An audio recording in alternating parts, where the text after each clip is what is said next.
And what do you think educators and instructional designers like myself can learn from game design about making practice more meaningful and engaging? So, I mean, that's really the heart of what I was trying to do to almost trick myself into taking tedious information and making it fun enough to put into my brain, right?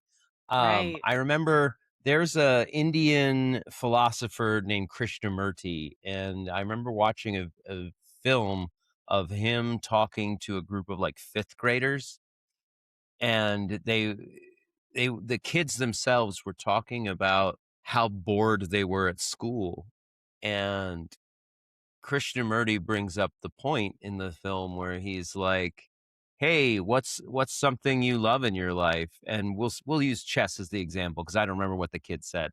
Well, we'll say he says chess, and he's like, "Does anybody have to force you to learn that?" And the kid's like, "No, I love it. I seek it more knowledge about that myself." And he's like, "Yeah, like what are we doing here in school? Like you're all sitting here at these desks trying to learn stuff you don't want to learn, things you want to learn.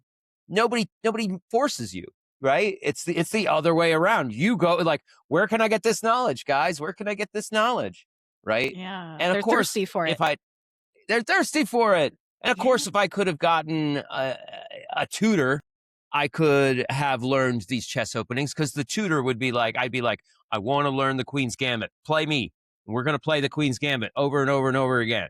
Or I can develop a bot where I'm playing the Queen's Gambit in a slightly altered method. Like it's chess, but the goal of my game is not to get a checkmate, which is the goal of playing chess. The goal of my game is to survive. You've got a health container like classic video games.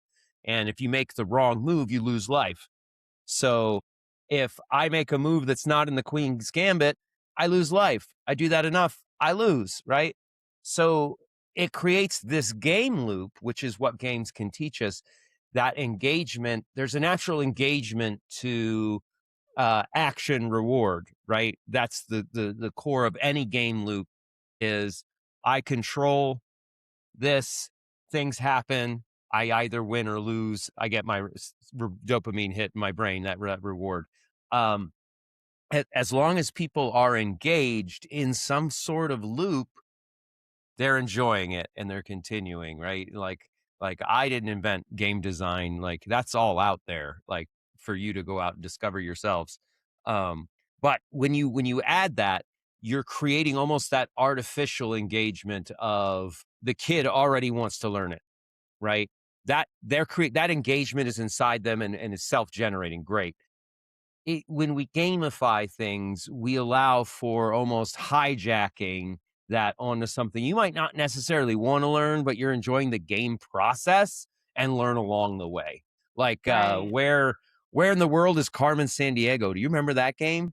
Yes. Yes, I do. Okay, I never had so much fun looking things up in an encyclopedia, right? Where in time is Carmen San Diego, right? They gamified learning geography and history. And all of a sudden, you don't even have to like geography to have fun with the Carmen San Diego game because they put a game design loop on the information. It's, Right. it's, Exactly. yeah, very inspiring for me for the chess thing. But That's yeah, great. love And that as game. you yeah, I love that. And like you mentioned, Dan, you found out that you have ADHD, and I think that's so important for kids that are on the spectrum, right? Whether it's ADHD, maybe even dyslexia, other types of Yeah, conditions where they don't feel motivated, right, to do something. I don't want to write. I don't want to do this. And if yeah, and I've been working with someone. His name is Russell Van Brocklin. He lives in New York, and he's a dyslexic researcher, and he also has dyslexia himself.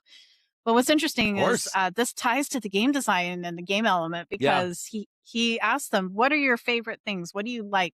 He puts together a like and a dislike list for them, and then he uses that as motivation for them to read and write. And before they know it, they're up in the percentile in several months, and the parents are like, "Wow, how did you do that?" So he has this whole entire method of doing that. So I think gamified elements are yeah, I think it really helps kids stay motivated and wanting to do it, right? And it doesn't feel like it's forced down their throats, but it's like oh, that I yeah, I really wanna do this and I wanna learn more. So, yeah, I love that. Yeah, I love those examples because those help kinda bring it to life for people. they do. They Yeah. do. They're really important.